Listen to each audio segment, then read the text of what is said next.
wish to state that I possess a general, lexical and structural knowledge of the languages and literature of the Aryan and Syro-Arabic classes. I have recently submitted my paper on the declension of German verbs to the Philological Society. Mr. Murray, I understand that you do not possess a university degree. No, sir. No degree. I'm an autodidact, self-taught. I'm aware of the word. Schooling? Left at 14 to earn a living. Honestly, Freddie, it's a bit much. A bit much, yes.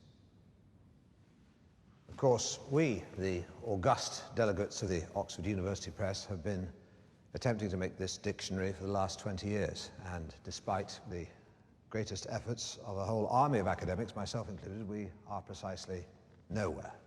Forgive me, that is incorrect. We are in fact going backwards. The language is developing faster than our progress. This great tongue of ours, which reaches out across the world, has drawn its guns, sharpened its bayonets, and declared that it will not be tamed. And we, with our debates ad nauseum about the scope, the mode, the purpose of these words, have all but thrown ourselves down in supplication before it, bathed in abject defeat. At this moment, the endeavor is dead. Is that too much, Max? Gentlemen, I'm afraid nothing short of a panacea is called for. I submit that the extraordinary, the unconventional, Mr. Murray, is the solution and our salvation. Your account, though a bit dramatic, is true, Freddie. But we need something more than impassioned advocacy. Qualifications come to mind. Perhaps a bachelor's degree. Qualifications, yes, well. I'm fluent in Latin and Greek, of course, and beyond those, I have an intimate knowledge of the Romance tongues, Italian, French, Spanish, Catalan, and to a lesser degree, Portuguese, Vaudois, Provençal, and other dialects. In the Teutonic branch, I'm familiar with the German, Dutch, Danish, and Flemish. I've specialized in Anglo-Saxon and Meso-Gothic, and have prepared works for publication on both these languages. I also have a useful knowledge of Russian.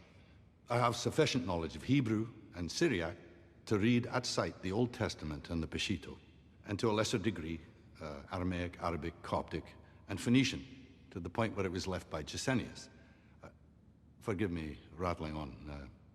I'm sure you have questions. Mr. Murray, a word comes to mind. Clever. Can you define it? Tell us its history? I'll make a fist of it, on the hoof as it were.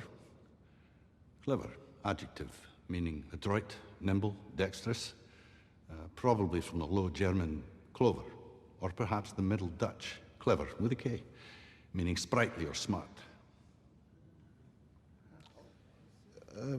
Mr. Murray is also a master of the Scottish clog dance. Forgive me for keeping it from you. I scarcely believe in the chance myself. It's all mine. Ada, the entire language.